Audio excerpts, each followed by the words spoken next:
Hello, everyone. This is Josh. Before we get to the episode, I have a special announcement. Posture Shift is putting on what I believe is their second trans retreat. So if you are a trans Christian, non-binary, a Christian who experiences gender dysphoria, this retreat is probably for you. We know that our trans siblings do not often get spaces where they can just be together without also being grouped with cisgender individuals. And so this is a really sacred space that we want to make sure is made available to anyone who needs it. So if you are interested and you are trans or experience gender dysphoria or non-binary or anywhere within that spectrum of gender identity, then please contact us at our website, lifeoncdb.com. Fill out the form and we will connect you with the Posture Shift team so you can get more information. This will be happening in October, so it will be happening soon. So please get in touch with us as soon as possible. And with that, we will head into the episode.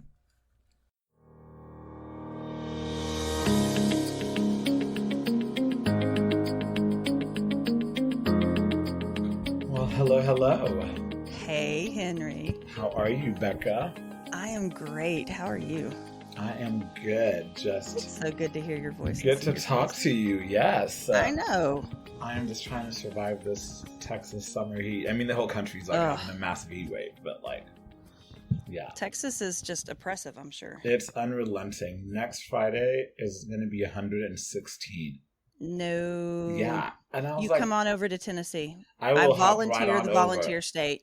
Yeah. We will take you.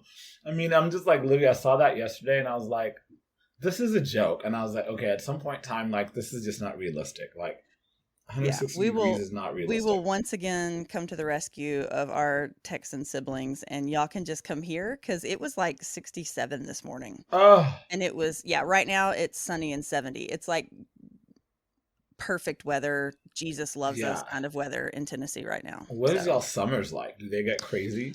Oppressively humid. It's been high 90s, over 100, consistently throughout August, which is unusual. Spring lasted almost to the actual summer, June 21st kind of date, which is strange for us. Okay. So it's been it stayed spring for a long time, but now it's just now getting miserably hot for this month. Yeah. So, yeah. Gosh, it's catching up for the fact that it was pleasant earlier in the summer. Yeah. I fear we're going to be this hot till for us October, because even in October we have 90-degree days here in Texas in October. And so I'm just but anyways, look at us just chatting like some old folks about the weather. So I know, it's great. We're so adulting right now. I know. It's we've had football. Okay. High school and middle school football canceled because of heat index. Oh, wow. I didn't know people in the South did that. I know. I was no, you just played through it. You had practice. I know. They're here, just mist some water on them. They'll be fine. But my nephew's game was canceled last week because the heat index was so high. Wow. I've not heard that in the South, actually. I know. Look at us being responsible and caring for it. That we still may have full contact football, but we at least want them to not have heat strokes. Oh, the South will never get rid of full contact football. No. No. That's not a thing. People would be up in arms. Yes, about wanting a bunch of kids to hit them. Anyways, it's football culture is also a very weird thing. And I live in Texas too, and so it's just I support football for people and I love it as a sport for other people, but the obsession with it is just the South is a whole other thing. It is life and family tradition. Oh, absolutely. Right? Yeah. Speaking of family, that was a perfect segue. Wait. More constructive family activities than watching football. No, people are going to listen to that and they will be like, why did Bekah and Henry just open this episode with the most random weather and then a weather report and a sports report? This is your Life on Side B News Network. Yes. So it's this episode. I'm excited to talk about it, especially with you of all the co-hosts, I think, because I think you just have a interesting perspective to add into this conversation. And this season we've been talking about reclaiming a lot of different things in different areas of all our lives. And this episode happens to be on reclaiming family. Yeah, because for a long time, family was not a discussion that we could have as the queer community, with the Mm-hmm. exception of being rejected by family. And Mm-hmm. then came conversation about chosen family and how we find our family when we've been rejected by family of origin and things like that. And so it has been for a long time really it could be a sad conversation, a traumatic Yeah. conversation. And so wanting to reclaim the joy of talking about family, I think is really important Mm-hmm. for this time that we're in, for the generations that are coming up behind us, as I once again put my old person hat on, Mm-hmm. um, that family shouldn't be a sad, depressing, traumatic conversation. Mm-hmm. And for so many of us, it still is, it has been. And so there are lots of questions, lots of observations, and countless stories Yeah. about family in the queer community. So, Yeah. I want what to are your first thoughts about it? Yeah, I was going to say, I want to start with the idea of some people still don't even understand or believe or know that they can reclaim family. That, Right. yeah, because I mean, we read these things online in various groups we're in, or just even through the organization that we're involved with, that we just hear so many stories about people just feeling helpless and hopeless about their family situation, just due to their family of origin, and without even realizing that like option is like, hey, you get to reclaim and remake your family in Yeah. ways that are beneficial and that serve you and that don't harm you. And because the church, the Big C Church, specifically the American church, has made such an idol out of the nuclear family. Right. And what's a nuclear family is great. Don't hear me say it's not. And I think it's God given and it's wonderful. Every time I say that, people are like, "Oh my God, he doesn't like the nuclear family." I was like, "Calm down." That's right. But for some of us, that's just not an option. But a lot of us that I see haven't even gotten to the point where they understand that they can reclaim family. Right. So I guess if we were to start, why don't we start with just what family means to you, or what it meant to you growing up, and what it means to you now? And I guess I'll go with the same. So Yeah. Yeah. yeah. That sounds great. Yeah. Family has always been a big deal to my biological family. Mm-hmm. Um, we grew up in Appalachia, my mom's side of the family, so like Southeast Tennessee, up in the mountains, Mm-hmm. and family was literally your means of survival. Yeah. And so that has always been such a huge part of what we were taught growing Yeah. up, of your family is all you have, and you treat your family, they are friends, you are loyal to one another, you care for one another, you look out for one another, Mm-hmm. because at the end of the day, family is all you have. Mm-hmm. And so that has been a huge part of like our family narrative. And we joke sometimes that it sounds like the mafia, the way my mom talks about family, because it's like once you are part of the You're family, in it. you are a part of the Yeah. family. And it's like that capital T, capital F, the family. Yeah. Um, but the cool thing about it is that our understanding of family was not exclusionary. Like, here is the biological family, this is this core group, and also it's anybody else who needs family. Mm-hmm. And so from my earliest memories, there were always other people at our house. Mm-hmm. People that were having a hard time, were down on their luck, somebody that they just needed someone else to keep their kid for a couple of months while they got back on their feet. My parents were foster parents, and so we had 14 kids come Oh through the wow. house, anywhere from like 3 months to 7 years before we adopted my younger sister. Oh wow. And so, I mean, some of them stayed for 4 and 5 years before they were adopted by other families. And Yeah. so there was always other people, that even even to this day we joke about being a family of strays, Yeah. because when we've had friends come through, like I texted with a friend the other day that she doesn't have a lot of biological family left, and the ones that are left are estranged. And she came to Thanksgiving with us once a couple of years ago, and now she just always comes to holidays. Yeah. And she's bringing her boyfriend. She's like, "Do you think Mammy Beth will be fine with it?" Yes, bring him. It's Yep. great. I love The that. more the merrier. And so that idea of family has always been a little looser in our family than like traditional evangelical, of Mm-hmm. that nuclear family to the exclusion of others. Mm-hmm. It's been nuclear family plus, which I Yeah. think was a huge advantage growing up, just Yes. understanding that when you have an intact family, that you can show other people what family can look like. Yes. You have the responsibility to demonstrate that for people. I love that. Nuclear family plus. I think that's not I think. I know that's similar to how I grew up as well. In terms, I come from a very big nuclear family. I'm the Yeah. youngest of 8. Yeah, so that was just always kind of chaotic. But even in the midst of that, with I'm obviously being African or Kenyan, just that culture is just more communal than There you American. go. Yeah, I was like, why am I struggling that word? But than American culture lends itself to be. I Yeah. mean, non-Western cultures tend to be that way. But and so I always grew up with, and my dad was an Anglican priest, so it's like you never know who's coming to your house for dinner or like Yep. whatever.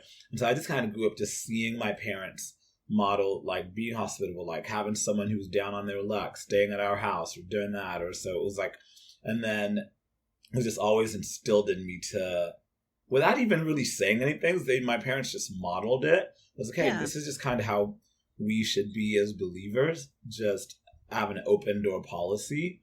And I noticed growing up that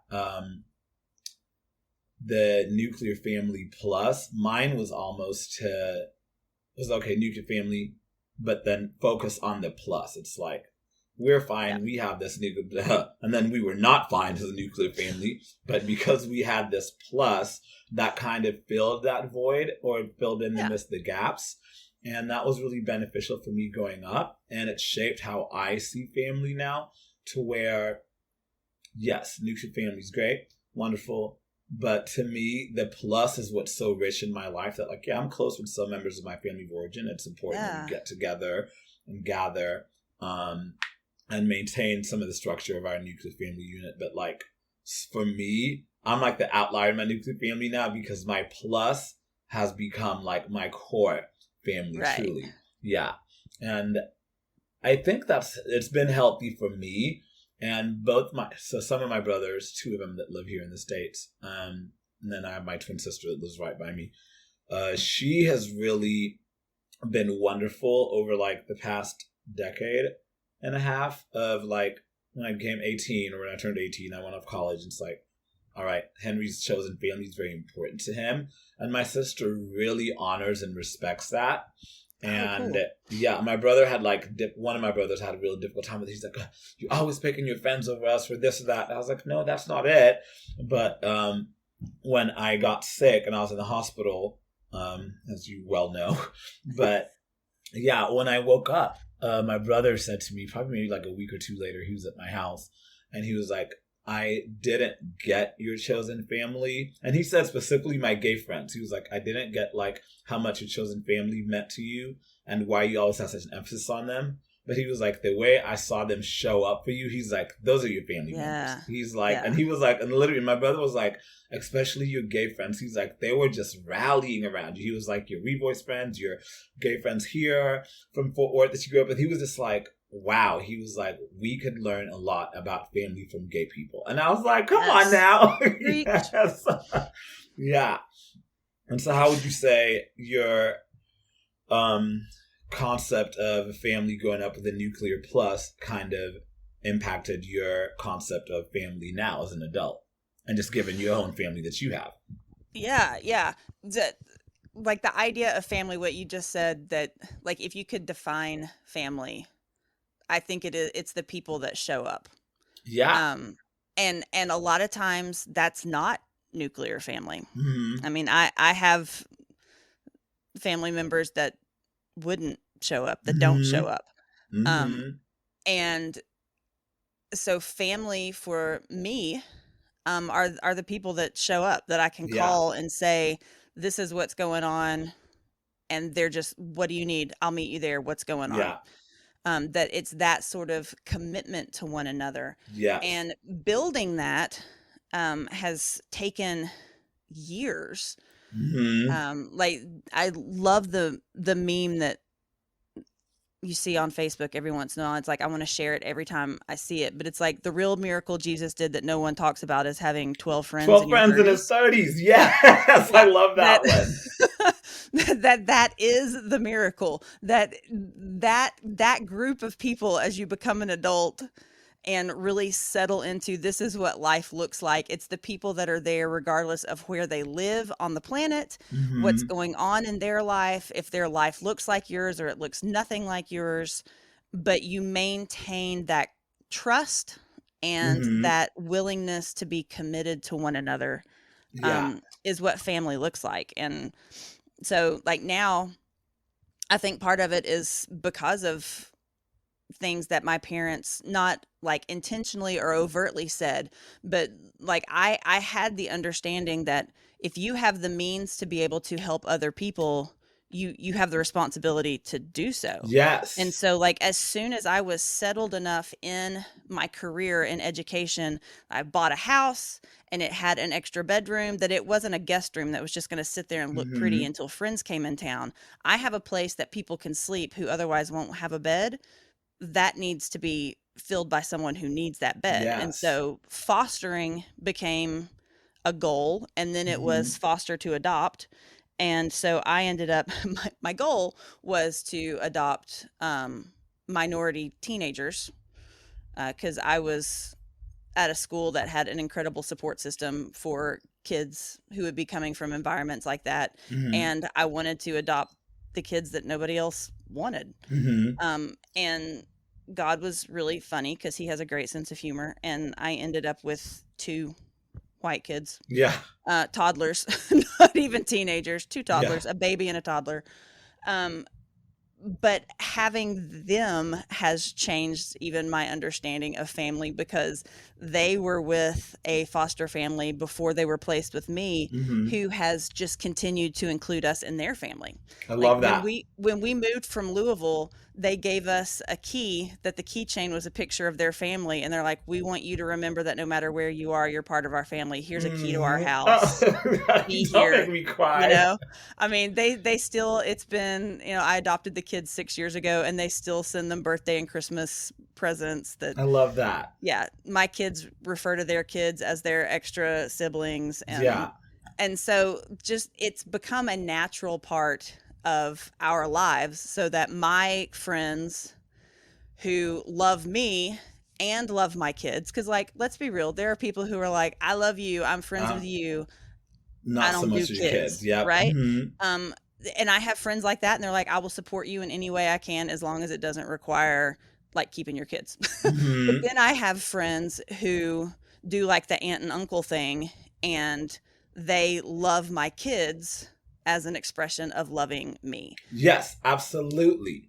And that is, I mean, those friends are the ones that my kids call aunt and uncle. And a lot of times it's the gay community, the queer community in Chattanooga, that those are the people, my single friends, that do that. And then I have married friends who, you know, my kids don't have a dad. I'm a single parent. And so I have friends whose husbands have committed to being those active men in their life, to kind of show them what dads are supposed to do. Yeah, that is healthy. I love that. So as we're talking about both of our outlooks on what family means to us and reclaiming it, I really agree. I wrote this down when you said it. If you have the means to help other people, you have the responsibility to do so. Wow, that is, I mean, I think that's just such a part of what the gospel is in action.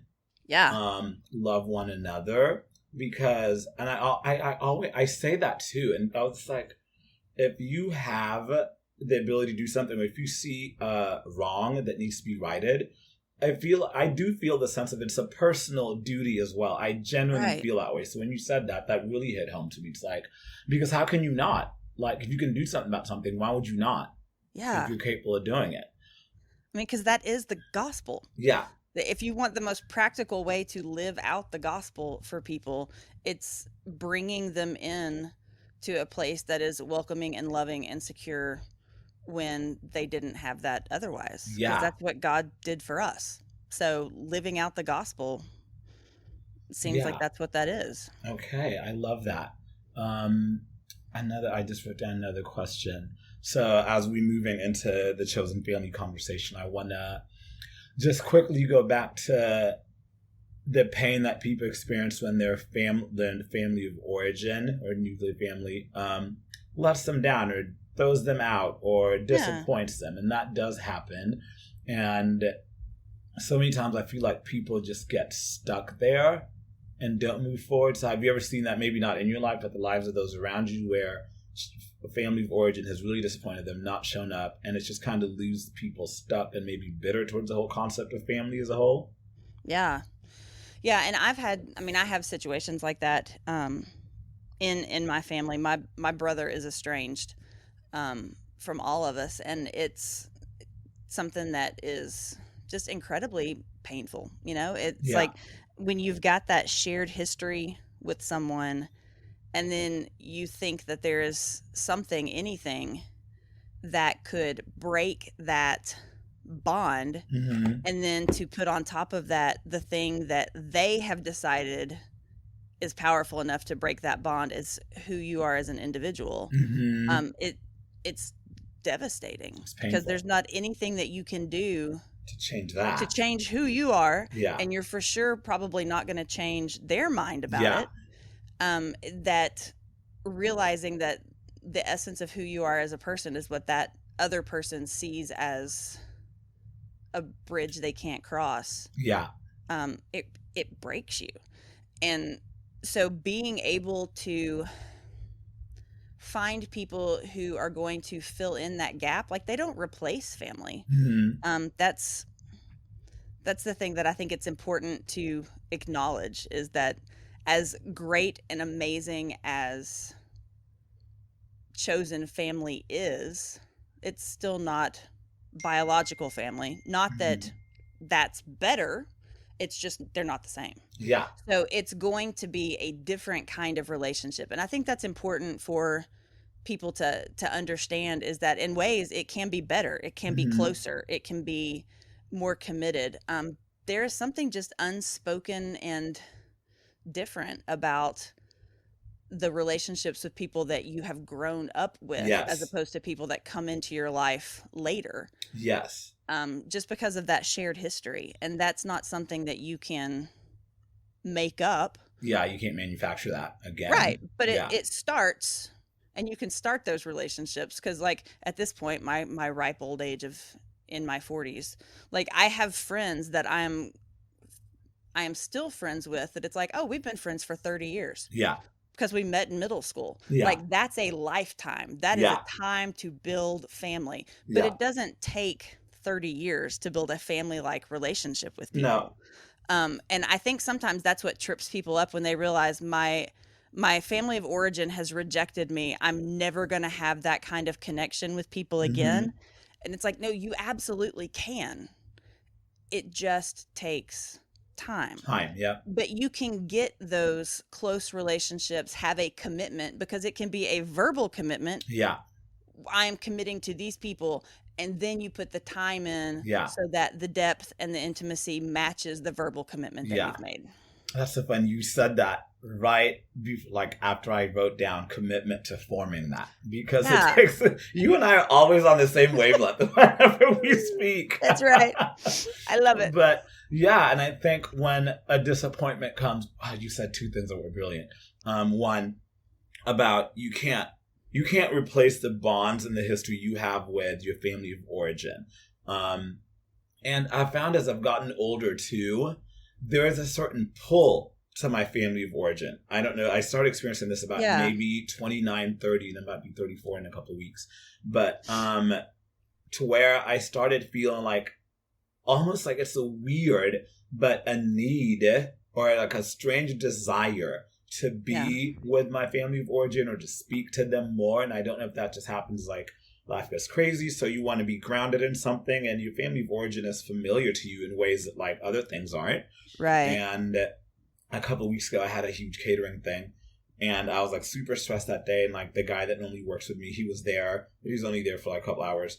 And then I was like, I'm sure I could hire someone else or ask someone else for help here who is chosen family or close friend.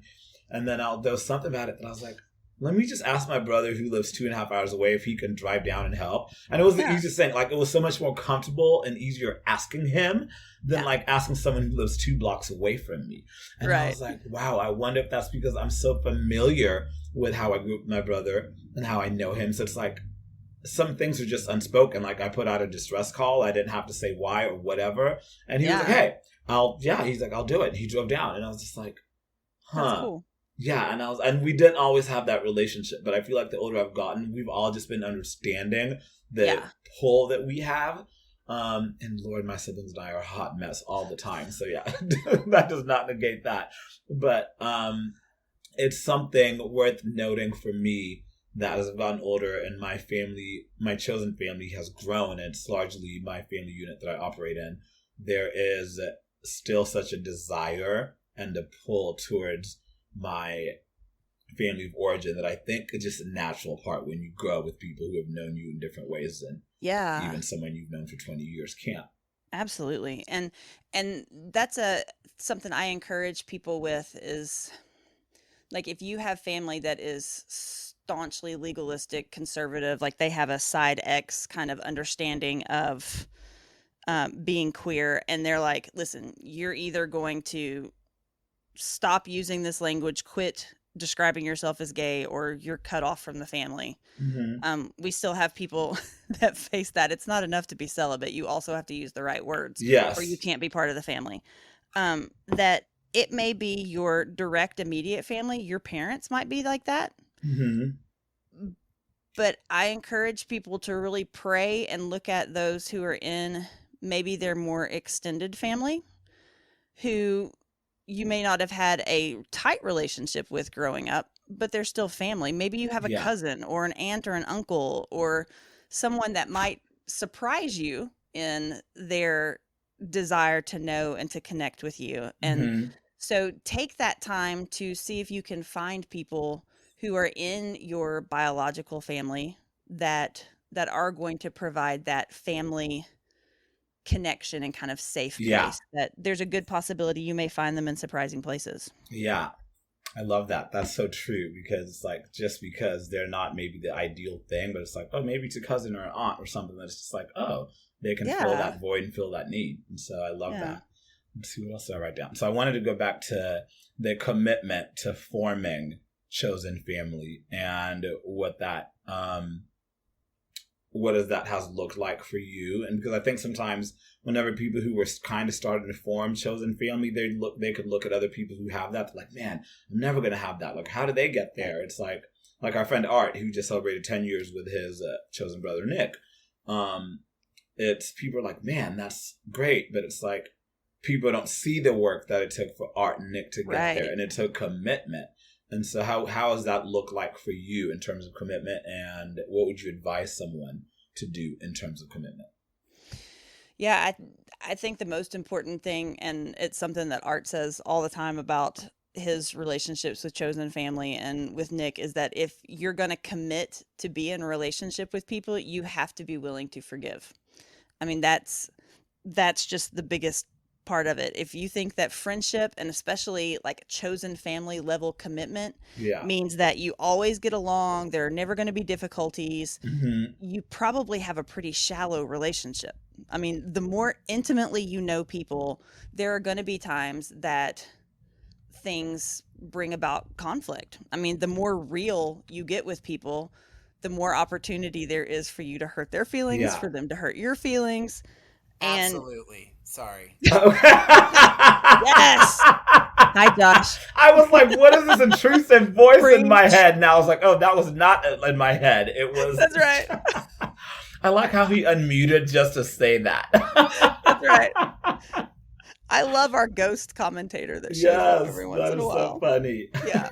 But I mean, you don't have a family depth relationship if you never have conflict with somebody. Yes, And so absolutely. you have to be willing to say, I am going to be your friend. I'm going to be committed to this relationship regardless. And that does not mean you stay in abusive, toxic No, do not. Yeah, relationship. hear say nothing but This yeah. is a mutual give and take. You hurt my Mm-hmm. feelings, I hurt your feelings. We both love Jesus and love each other.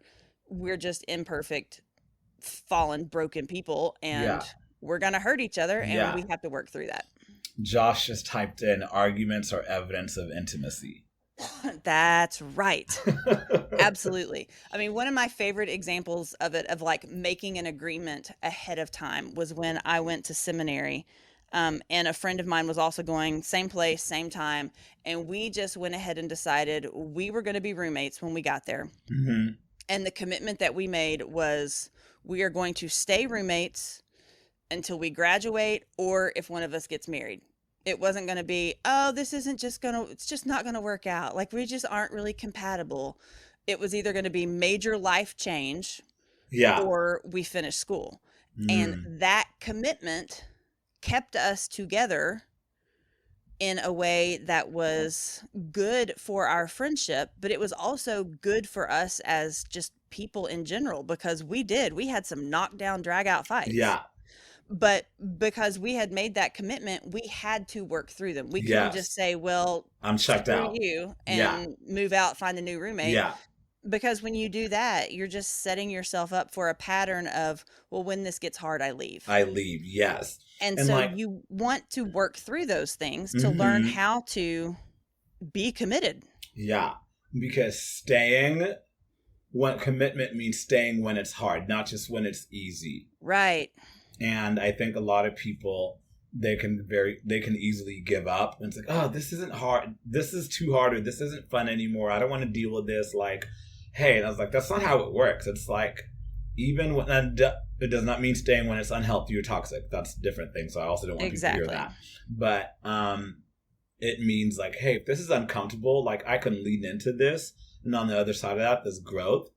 And I think there's wisdom in staying when it's hard, because if you don't learn how to stay when it's hard, it's like, how are you ever going to form actual, like, lasting depth and commitment with anybody? Right. And I think that's a key to chosen family is I am like, you're stuck with your biological family. Yeah. You can be estranged from them. You cannot change your DNA. Yeah. They are family at the end of the day, whether you have any relationship or not. Yeah. Chosen family, you have to find something else to be that draw and that connection. And it has to just be a relational commitment. Yep.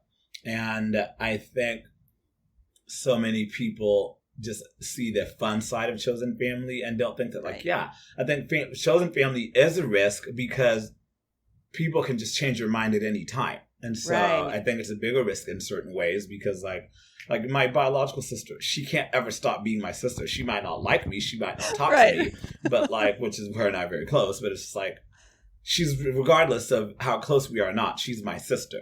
Right. Like, but as chosen family, somebody can just check out. So there is a risk of getting hurt. And which leads me to my next point or just thought.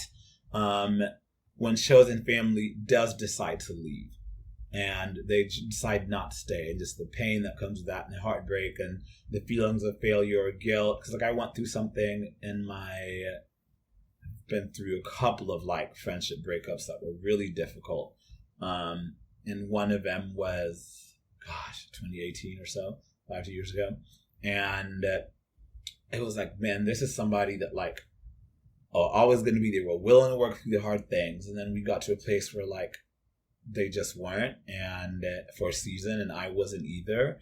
And it was like, I mean, I was crushed. It was heartbreaking.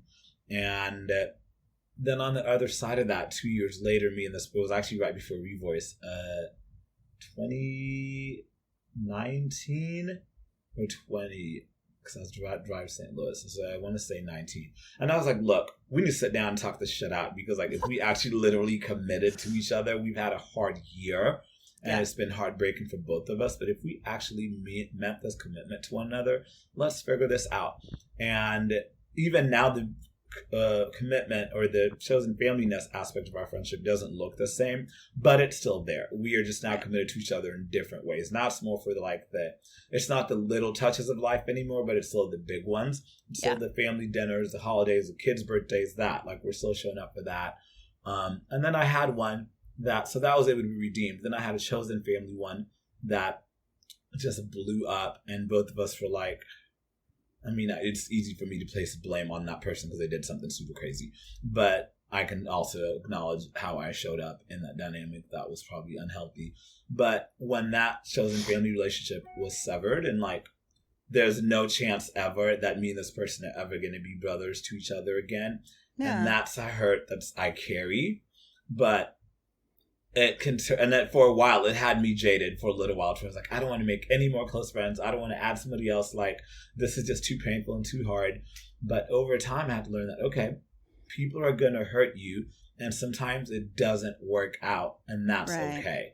Yeah. But I have these feelings of shame and guilt. And so what are your thoughts on just when chosen family doesn't work out sometimes? There are times that biological family doesn't work out. And that's going back and trying to compare, because we sometimes think of chosen family as trying to replace or to fill a gap that we may have lost with chosen family. And anytime you have that intimacy, there's that risk of hurt and heartbreak and an ending to relationships. And sometimes you just have to give a lot of grace. There are relationships that survive and stick through a lot, the huge changes in life that you're going to weather, friends getting married and having kids and doing those sorts of things, and your friendship will be there because you recognize that the relationship is going to change because of the added things in life. Some people aren't willing to make those adjustments, and so that ends up being a really difficult thing, is when a person says, I can only have a friendship with you if it looks like this, and then life circumstances change. It can be incredibly painful. And I've learned that in those times you have to understand what it looks like to grieve those relationships and really be at peace with how they ended, and sometimes even why they ended. And also be at peace with maybe not necessarily knowing why. Woo! Girl, that one. That's the hardest one. That one. I have friends that I was tight with in seminary, and then we were incredibly close for years.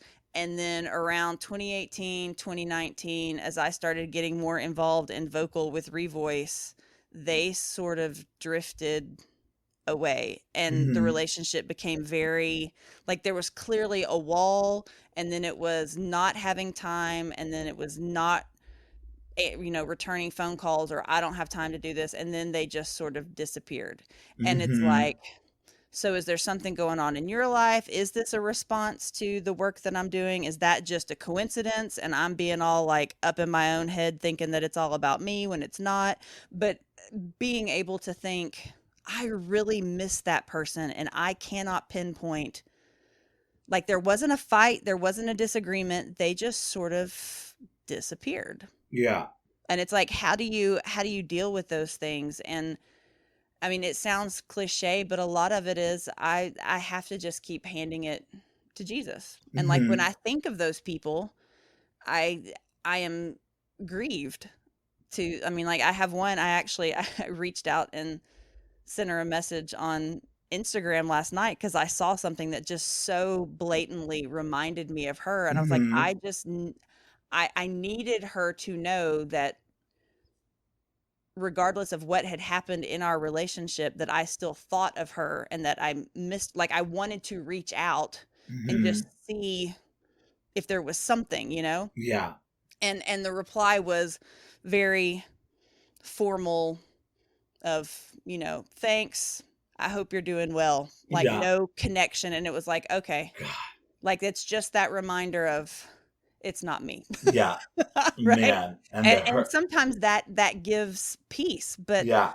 like a lot of it is just learning to be okay walking with those hurts and those heartaches Yeah. and continuing to just move on and to make new friendships and to Yeah. see who it is that the Lord has brought around you at that Yeah. time and learning how to make relationships with them. Yes. God, that's so good because, yeah, when you don't know. And then what all that has taught me is like, sometimes we have this idea of like, we need closure and a perfect understanding or whatever. And it's taught me that sometimes you don't get closure and you don't get answers, and that's okay. Yeah. Yeah. Woo. Yeah. And that conflict that cannot be resolved can be okay. And it doesn't have to end in some huge dramatic blow up Yeah. friend breakup kind of thing. Yeah. Like when I used to teach Bible, the example that I used all the time when we would go through Pauline epistles, we would do Acts alongside it. And we talked about Paul and Barnabas breaking up. Mm-hmm. And that it could have been this big, ugly thing that they had this relationship with John Mark that was splitting them. And they could have been like, well, fine, you do this. And, like talk smack about each other and blow it up the way we tend to do friendships today. And from reading Acts, it seems like it was a little spicy in how they parted ways. Yeah. But they didn't blow up the relationship and damage their testimonies. Mm-hmm. Paul went his way and he grabbed Silas and they went and did their thing. Barnabas took John Mark and they went their way, and they both maintained their relationships. They maintained who they were in Christ, and they kept doing the work, so that by the end of Paul's life, he was reunited with John Mark and talked about how vital he was to his ministry. I love that. And like, it is possible to say at this time, our friendship just isn't what it was. Mm-hmm. But that doesn't mean like you have some moral flaw as a person. Yeah. We're on different paths right now. Yeah. And I wish you the best. And if our paths cross again, praise be to God. But you don't have to break up in order for a relationship to change. Yes. I love that. And that's such a way, it's like, how do you honor someone? And I think that's a way to honor someone who was important to you at one point in your life, and maybe things just changed, but it doesn't mean that like, you slander the person or this or that or whatever. And so I love that. Yeah. And since you brought up biblical examples of that, can you just give us maybe if you had a talk or something that involved what chosen family looked like in the Bible? Yeah. I do. That's one of these days, if I ever have time to write a book, that's the book that's going to get written, is that the idea of biblical family, and then it's supposed to be a mom and a dad and all their biological children. Like, that's not actually in the Bible. Yeah. Like, the only family that looks like that literally in the Bible is Adam and Eve, and they didn't have kids till after they sinned, and then the first one killed the second one. Yeah. So like, there is no biblical example other than here's the ideal that God intended. Yeah. But we don't live in an ideal world. No. And so all of the other examples of family in scripture are people doing the best they have with what they've got. Mm-hmm. So you've got, Abraham, who has his nephew Lot that he brings in because he has no children. And so Lot kind of becomes his heir apparent, and he does all of his work with his nephew, which you'd have to assume then that means that Lot's father, something had happened to him. So Abraham kind of unofficially adopts him. Yeah. So they have this chosen family arrangement. You've got Esther and Mordecai, her uncle. So again, you've got someone who has been orphaned, who is taken in by another family member. Ruth and Naomi are a mother-in-law and a daughter whose husband has died. So you've got a mother-in-law and a daughter-in-law without the son or the husband that connected them, making a verbal commitment to one another. David and Jonathan have the same kind of commitment of your family will be my family and my family will be yours, so that after Jonathan dies, David takes his son and makes him a part of his family so that he sits at the royal table. there are all these examples of Come on now, family. love that. Yeah, of family being a thing that you choose to be a part of. I mean, even Jesus has this stepfather, Joseph, right? Yeah. Who takes care of him, loves him as his own. He has half siblings. And then while he's on the cross, he is giving his mother to his best friend and making a verbal commitment kind of for them. Like, I am willing my mother to you. You are now her son. That making that commitment and then living it out is the example of family that we see in Scripture. Love that.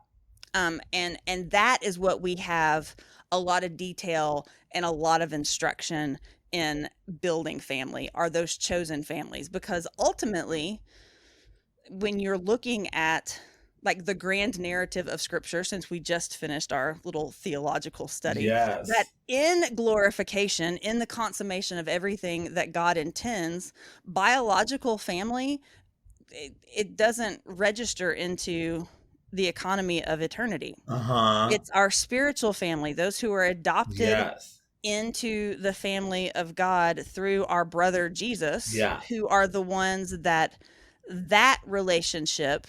I'm not, in eternity, my kids are going to know that I'm their mom.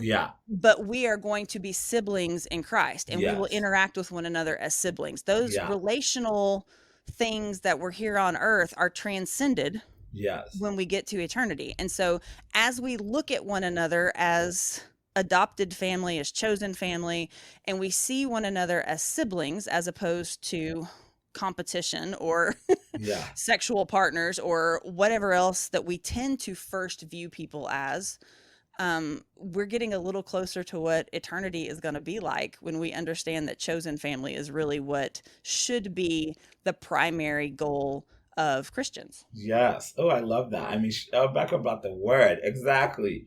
Thank you for that. Exegete the text. Come on now. I always love telling the straights. I'm like, hey, you won't be married in heaven, just so you know. Yes, you will not have a husband or wife in heaven, so calm down just a little bit. You're going to have an adjustment period, and I will already have it figured out. Exactly. So I'm just ahead of the game. I love that. I think that's a great place to end, but any final thoughts you have on just chosen family or advice you have for our listeners? Yeah, advice is to just don't let the fear of being hurt keep you isolated. If you know you need family, you know that hurt is going to come with it. Grief is going to come with it, because hurt and grief are just reflections of love and commitment. And so to the amount that you could be hurt is the amount that you're willing to love. And so be willing to put yourself out there and find those people, even though it may take time. It's worth the effort. I would say, my final advice or comment on that would be very similar to that. It's like, be willing to commit and be willing to do the work. Nothing like that comes easy. It'll take time and commitment. But you will find those people. Like, okay, like what did they say in Dear Evan Hansen? You will be found. Okay. That's right. Yes. That's right. Yes. It does happen. Oh my gosh. Well, thanks so much for just taking the time to have this conversation. Yes, always. I found that really, really pleasurable way to start my Thursday morning here. So, that's right. Okay.